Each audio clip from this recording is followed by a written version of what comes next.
All right, so we are getting started. Welcome to everybody who is tuning into this three-part webinar series on interoception, where we're going to be taking a deeper look at how emotion is controlled or influenced by motion.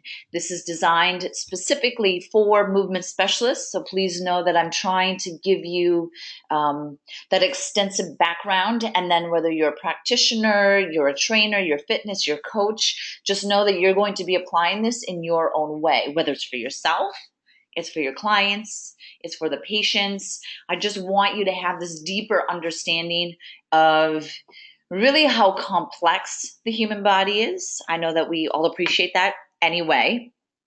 But when it starts coming to movement in particular, there's so many things that are happening between the body and the mind, and we're going to go into this body brain axis, and it's from a chemical perspective, it's from a neurotransmitter perspective, it's from a vascular, a hormonal, a proprioceptive, an interoceptive. So there's just so much going on that it's really important to understand how emotion ties into every single one of your clients, yourself, your children, your family. I don't know. I'm completely fascinated with this topic, and I hope that you guys are as well. You are to some degree, because you signed up for this. So I greatly appreciate it, and thank you for taking this little journey with me. And let's get started. So you guys are probably all familiar with who I am and my background. I want you to kind of think of this as not a webinar series around barefoot science. For those who have followed me for quite a while, you know that what I educate and what I believe in is much deeper than, just foot-based education. It's teaching people how to get back into their natural movement state, to become more sensory in touch with their environment. Most of what I speak on is how your body, from a proprioceptive perspective, does that. But a big part of what I speak about through EBFA's education, through my own journey of movement and patients and clinician and all of that, is the sensory information that we're being introduced to. And if you are not able to bring in that sensory information, then you're obviously going to have an altered state. And we'll go into this a little bit more. If you bring in the sensory information, but you're not processing it the right way, or you're not processing it fast enough, then that also can throw off your state. So know that there's many levels to this, where just bringing in the information and getting people in tune with their sensory environment, whether it's exteroceptive or interoceptive, is a layer, and then getting people aware of that information. So technically that would fall under kind of a mind-body aspect to things, holistic, Eastern medicine or Eastern philosophies, if you want to think of it more that way. Even though I'm a practitioner that primarily looks at movement, sports medicine, podiatry, injury, connective tissue injuries, I'm constantly thinking about what's happening to the patient from an inflammatory state. I did a whole biohacking series on that, where I really looked at nutrition and what it's doing, almost from like a chemical perspective in the body. We're going to take that even further, and now we're going to be thinking about what does this do from an emotional state, because we know that your emotion can greatly influence your health.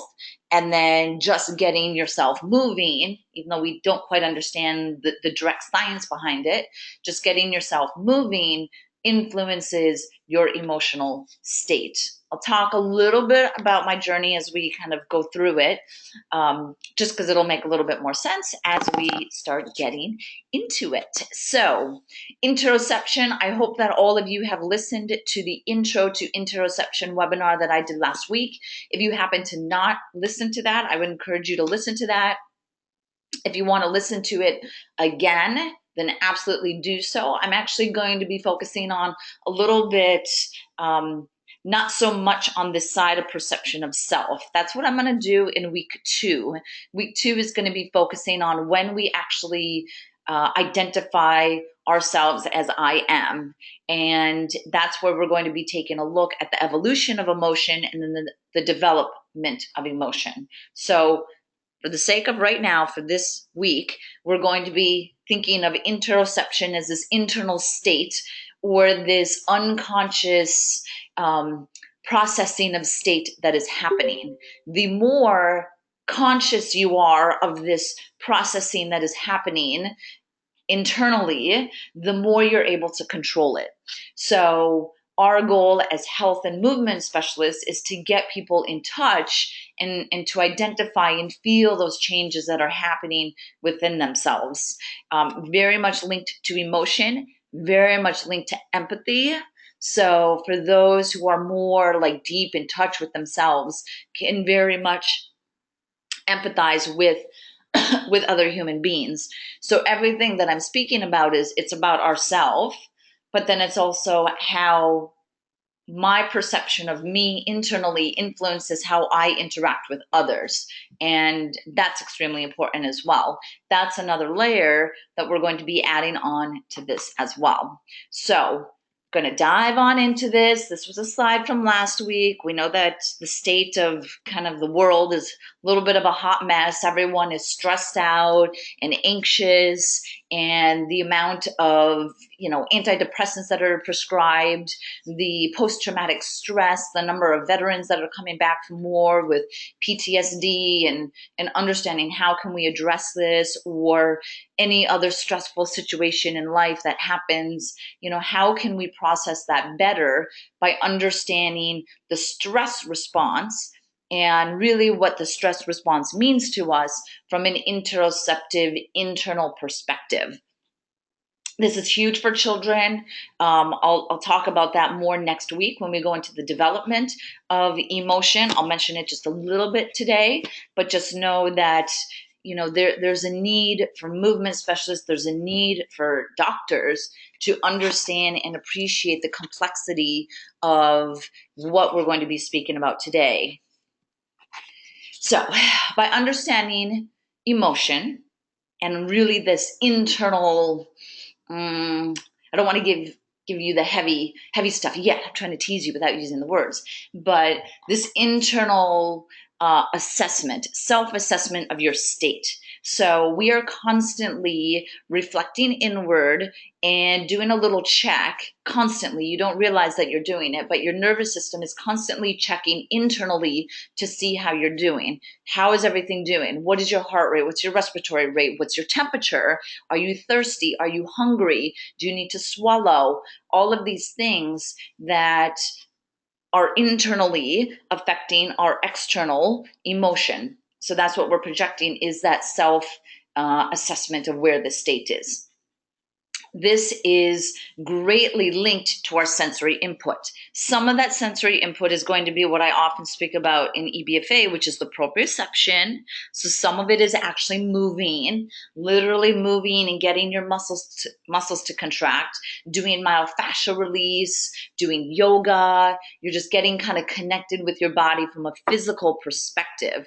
That is stimulating much more of an exteroceptive sensory input. We're focusing on interoceptive sensory input and how that is kind of spread out throughout your body. What we want to remember is that life really is a sensory experience, and that sensory experience is, everything that's coming in. We're just one big bundle of nerves and nervous system that is continuously processing this information and this constant stimulation. When you look at the nerve branches, we have so many more sensory nerve endings than motor nerve endings, because your body is designed as hungry. It creates its balance through this sensory information and this sensory experience. So when we are first introduced to this is when we're children, right? We're babies. We're introduced to this sensory overload when we're initially born. There's different sights and smell and touch and sound and different things that we can use to really build the sensory input and the ability of the child to optimize their sensory input because the more sensory input that you provide that child externally, right? These are external, the more they're able to then process internally what is happening. And then that's going to start affecting their emotional stability or their psychological state. So almost not thinking of, okay, well, everything is like touch and tactile and sound and smell, and that's all external. We need to turn a little bit inward and feel a little bit more of what's going on.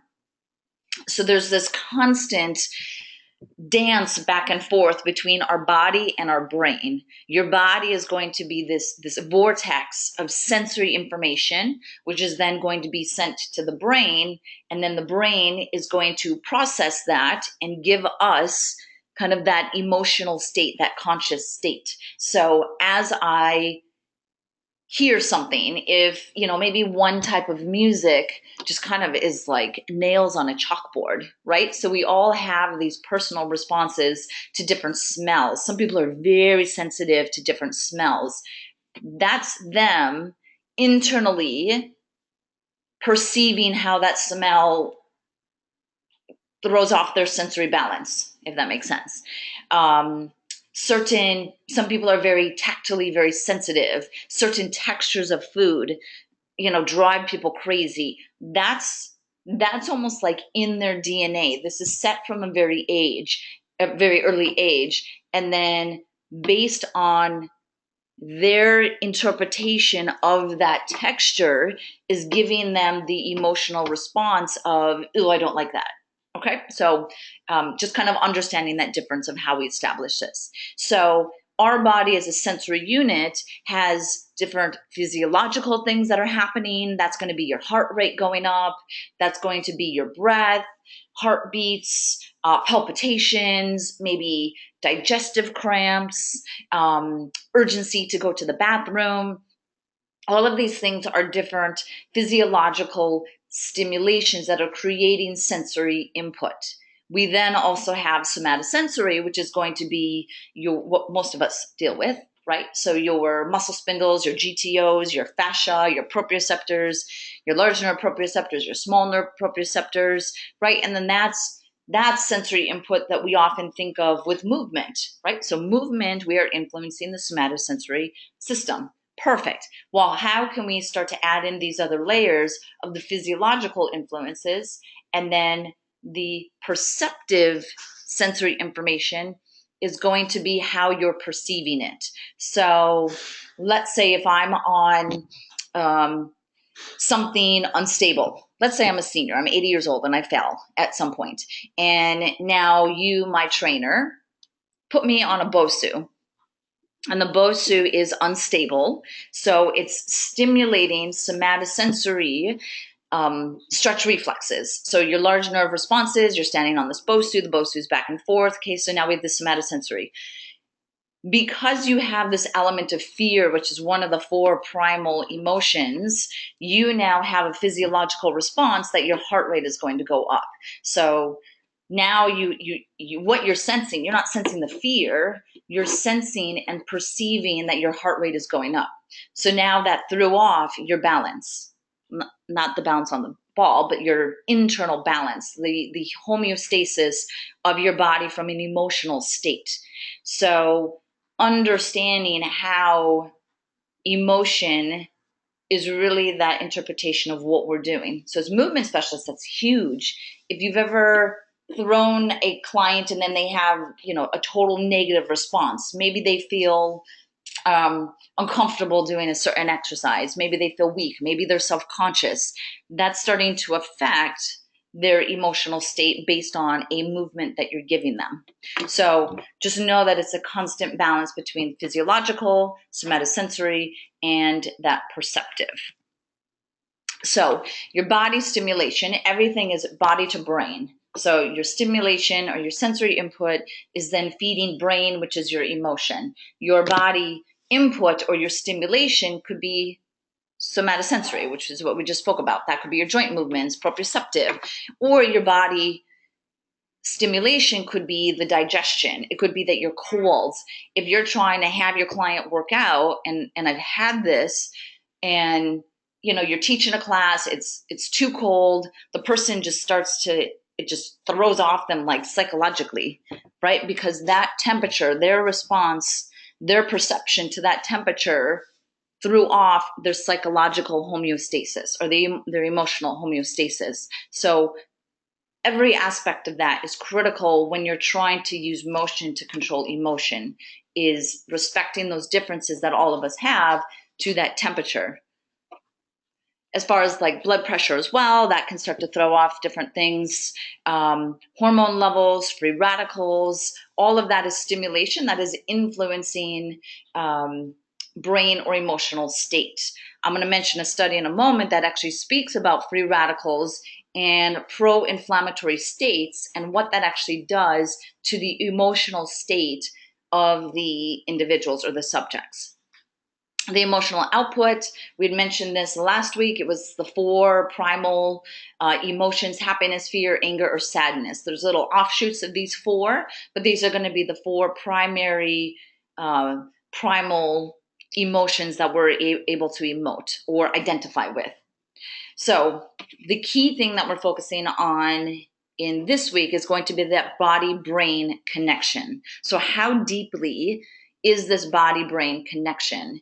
And how can we, by understanding the body-brain connection, use that information to either guide our clients or our patients to then influence their overall emotion?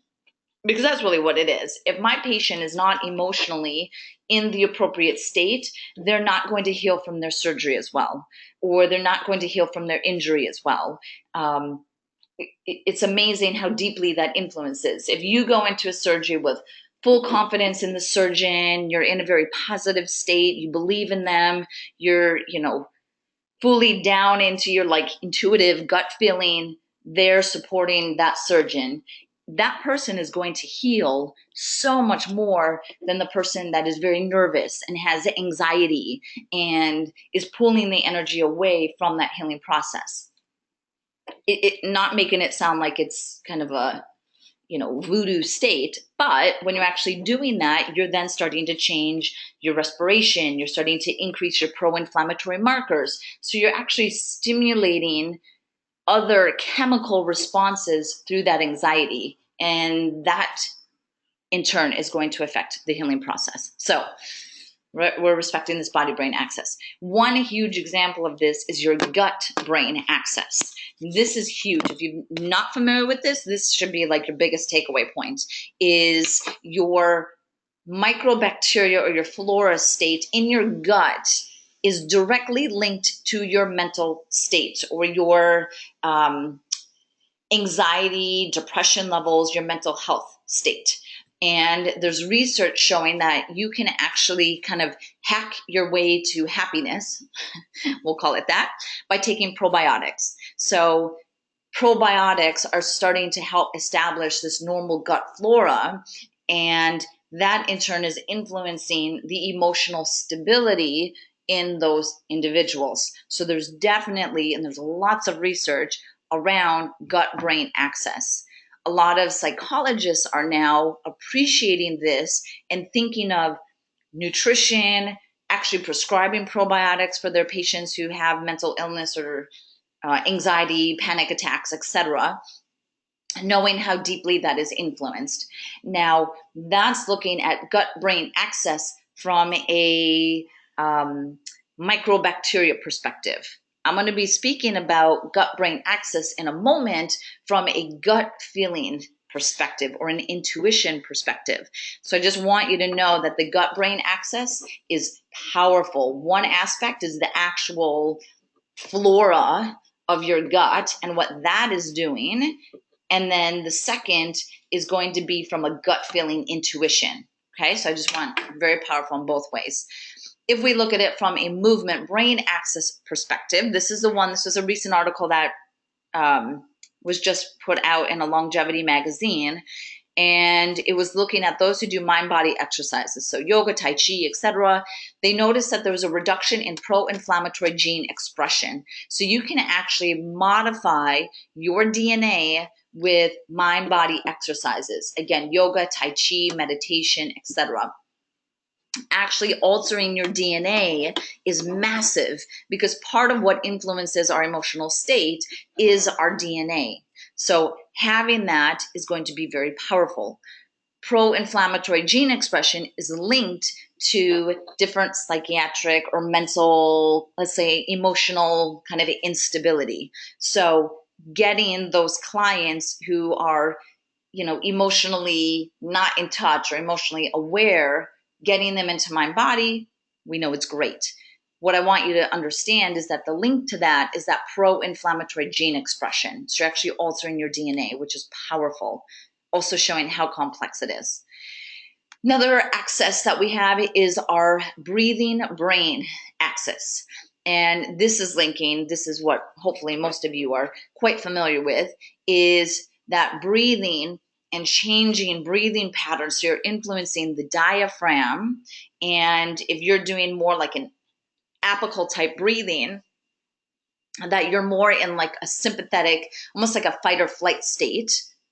And then if you're doing more of a diaphragmatic or belly breathing, that breathing is starting to bring you into more of a parasympathetic state. I'm going to be speaking about this a lot in just a few minutes. So when we start to see the importance and build the importance of breathing on mental state, emotional state, is this was one study that found that 80% of those with chronic breathing conditions or pulmonary conditions actually had altered emotional state, meaning depression, anxiety, panic attacks, etc. So there's definitely a connection between breathing and the ability to control breathing with brain or emotional state. I'm going to talk about that more in just a moment. What I want to talk about now is, this is powerful. I don't know how many of you guys listening are very like have a strong gut instinct. Like you're very intuitive. Some people are they make their decision based on gut. So versus taking a step back, being very logical and calculated. Some people are less in touch with that intuitive side, and then others will just jump to the side of the intuition. I personally have a very strong gut feeling, intuition, and every time I do not listen to my gut feeling, something negative happens. Which you would think that I would start listening to my gut. But they always say, and there's many, spiritual leaders who are always like, listen to your gut, your intuition. There's something true.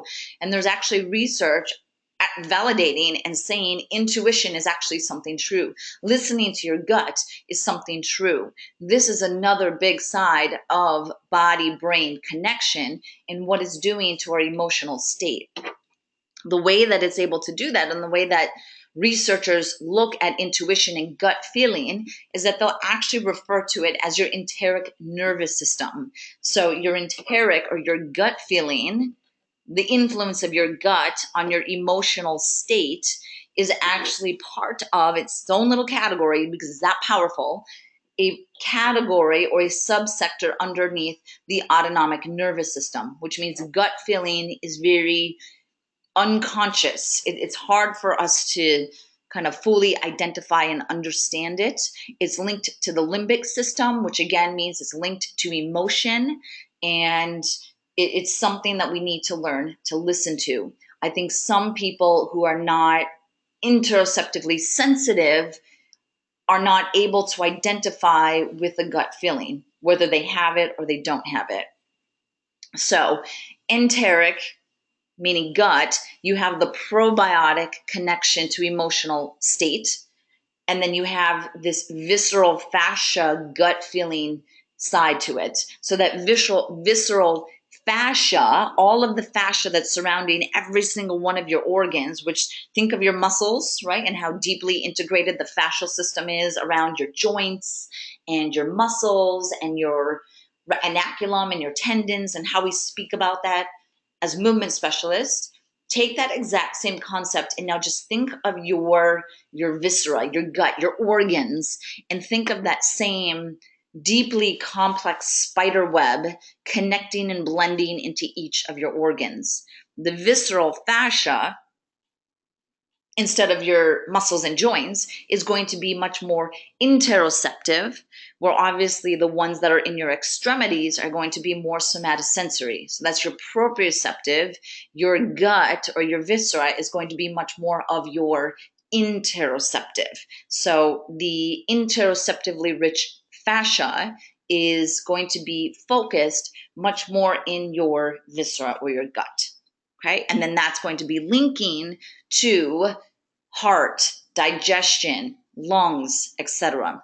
So if we think of that, we need to understand the autonomic nervous system, because the interoception side of things is your autonomic nervous system. So your autonomic nervous system, which is where we typically think of parasympathetic and sympathetic. Sympathetic, fight or flight. Parasympathetic, rest and digest, right? Most of the time, a majority of the time, your nervous system wants to sit in the parasympathetic state. That in its mind is considered homeostasis. I always speak about homeostasis in general. I speak about homeostasis from a movement perspective. When we move, when we walk, your body and your muscles are trying to stay very homeostatic. It doesn't want to work hard, right? When you think of gait and walking, it's essentially a series of falls. You're bringing in that proprioceptive stimulation. If you can bring in that information faster, your nervous system starts to preload and pre-coordinate the movement patterns and the stability required to walk. That is a survival mechanism of the nervous system from a somatosensory perspective. Somatosensory is one of the branches of the peripheral nervous system. The other branch from now your viscera or your gut is going to be the autonomic nervous system, which is also trying to keep homeostasis. You want to have homeostasis of your heart rate, course, right? You want to have homeostasis of your respiratory rate, your urination, your sexual arousal. All of these things that are very unconscious are trying to be balanced and homeostatic. So the more that you can stay homeostatic, which means the more you can stay parasympathetic, the safer your nervous system will think it is, and then the more emotionally stable you will be. Anytime your internal interoceptive system notices a shift of the parasympathetic or away from the parasympathetic system, it freaks out. And then your emotional response is anxiety, fear, sadness. It throws it off. So there's a constant internal self-check, which is what your interoceptive system is doing, your autonomic nervous system, right? Your interoception is constantly doing a check to like, okay, how's my heart rate? Okay, good. Okay, how's my breathing? Is my breathing, is my breath nice and controlled? Okay, how's my digestion? Am I cold? Do I have to go to the bathroom, right? So there's a constant self-check. Anything primarily in the heart rate and the respiratory rate, that's where you're going to see most of the shifts in that homeostatic response, again, will result in a shift in the emotion. The more that you are in touch with these shifts in your homeostasis, you can consciously control them. So you can consciously override the way that your emotional state is unconsciously going. The less aware you are of your emotions, then you're not able to self-regulate, and all you sense is your heart rate. So you think you're going to die, and then your body goes into a panic attack. So it's sensing those things and then understanding how to control those.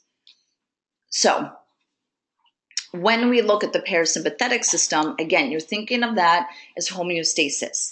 80% of your parasympathetic system is actually innervated by your vagus nerve. And then 70% of your vagal nerve branches are sensory. So really, your interoceptive system is your vagus nerve. Your visceral fascia, you want to think of your entire visceral fascia is your vagus nerve. Vagus nerve equals interoception. So understanding vagus nerve and what we're going to speak about as far as vagal tone is essentially how you're helping your body maintain homeostasis or staying in the parasympathetic state. So there's something that's called the homeostasis theory. And it's just saying, essentially saying what I just stated, right? Is that your body wants to stay in this homeostatic state.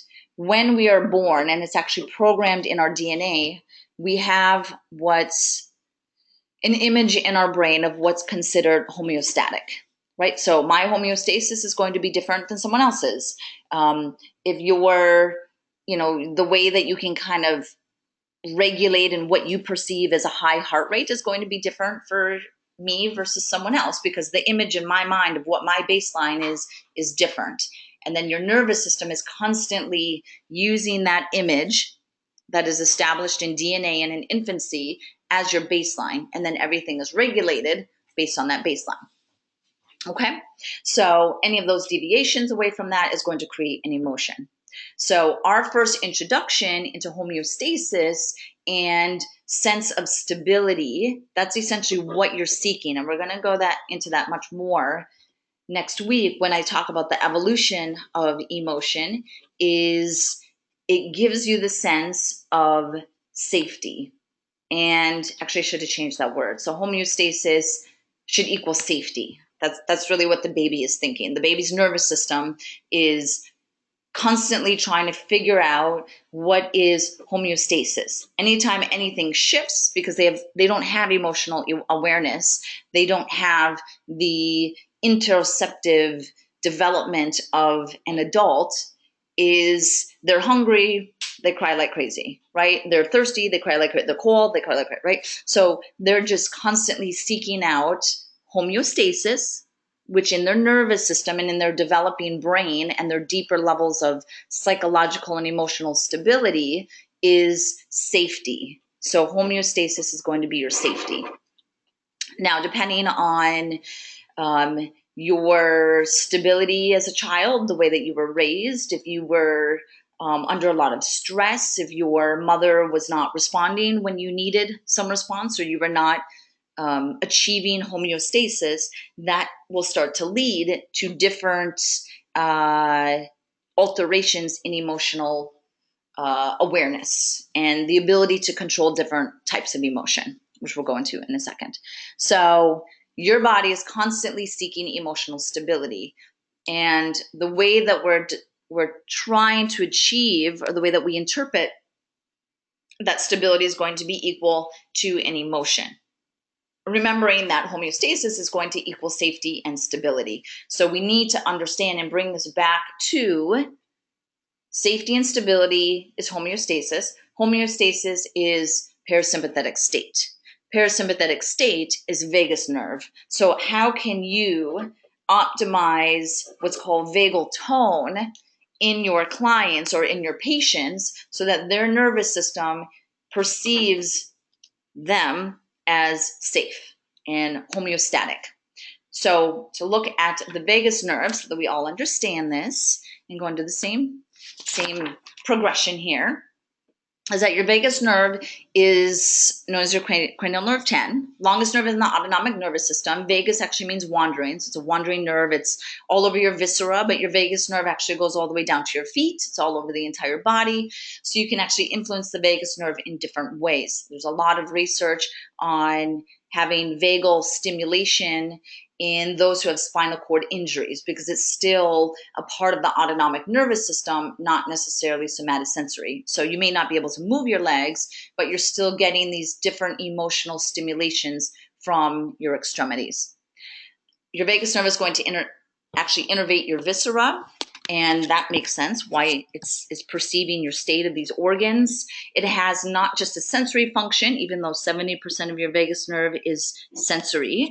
It plays an important role in motor function, and the motor function is specific to your esophagus, speech, gag reflex. So next week I'm going to be speaking about body perception, some of the questions when you're starting to look for those who have an unstable autonomic nervous system, are those who cannot eat and breathe at the same time. Like they're having trouble coordinating, eating, swallowing, breathing, talking, right? So that's the vagus nerve control. That's essentially saying that they're not stable in their vagus nerve, autonomic nervous system. Are they constantly feeling like they have to swallow their saliva? That has to do with the motor function and that vagus nerve. So that's a side of understanding someone's vagal tone as well.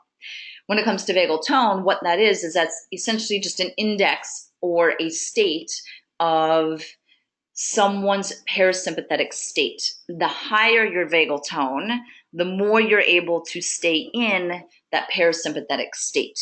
So you're able to get your body out of that fight or flight state very quickly. If you have a trigger, you have a high awareness that can actually drop you down and get you back into a homeostatic state. So a big thing that we want to focus on is kind of exercising and building and increasing vagal tone. The more vagal tone, the more interoceptively controlled, more emotionally stable they are. That's the goal. So if we look at research children, big thing as well, we'll speak about that more next week, is those that are more empathetic, those that have no issues interacting with other children emotionally, have less mental anxiety, autism, violent, aggressive children. It shows that they have a higher vagal tone. So you can actually trace that in children as well. So there's a few ways, and there's an attachment in the materials on 32 ways to improve your vagal tone. So I included that article. Make sure you download that if you have not already. And there's a couple ways that you can share for yourself, for your family, for your clients on how they can improve their vagal tone. How can they offset the stress response?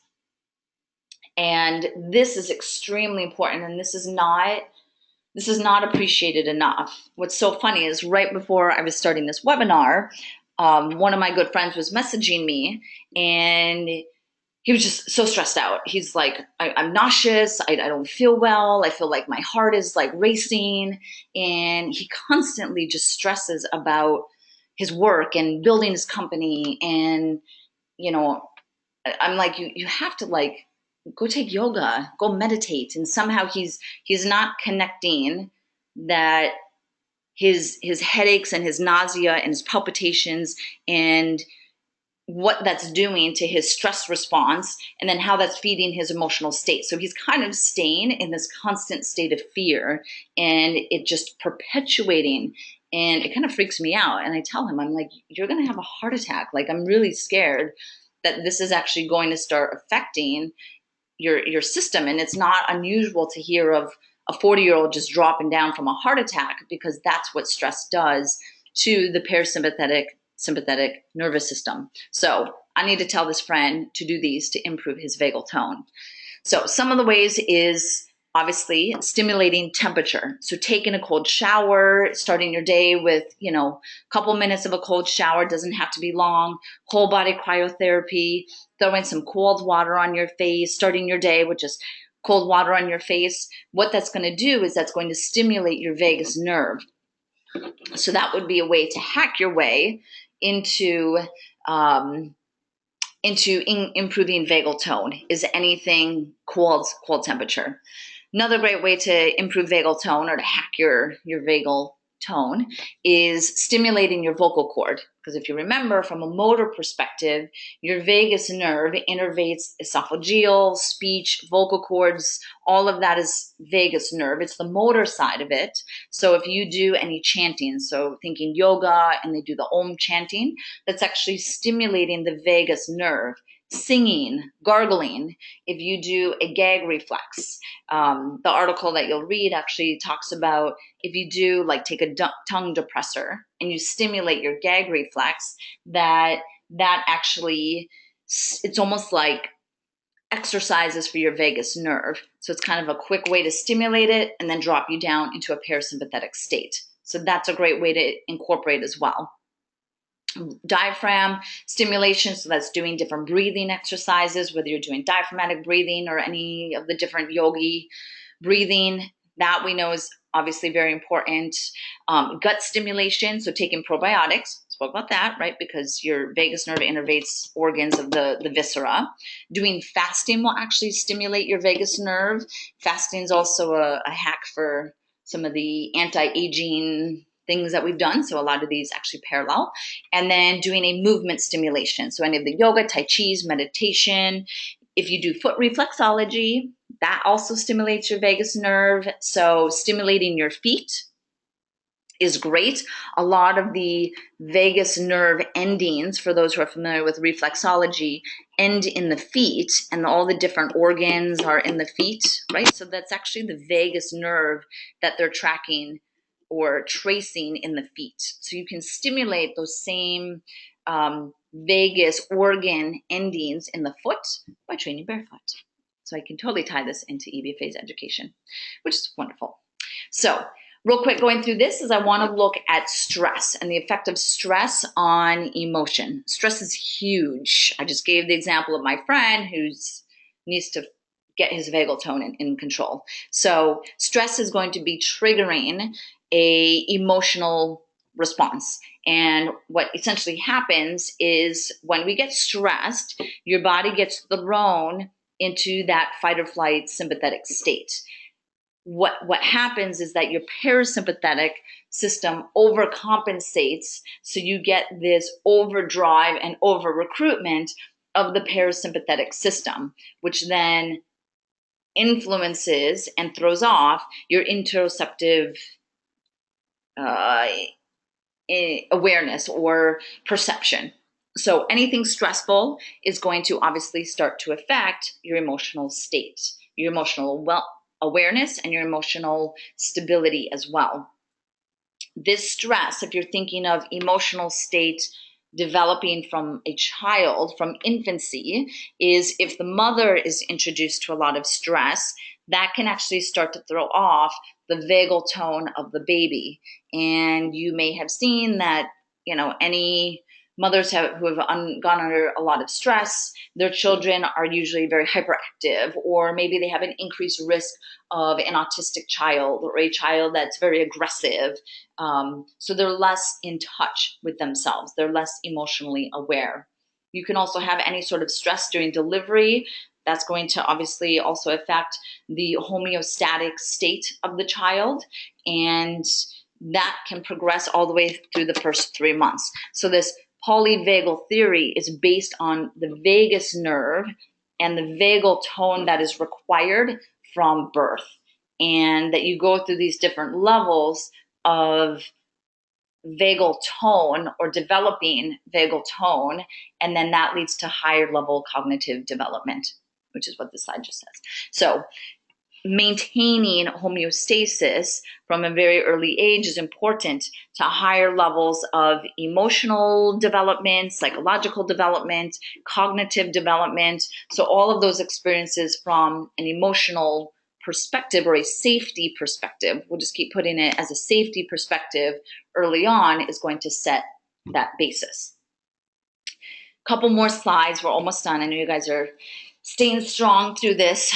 So stress, all of this here is according to the polyvagal theory. If you want to learn more about polyvagal theory, fascinating. It's by Porges, Porges. He's actually the researcher who came up with this theory. He's a psychologist, and he works primarily with children.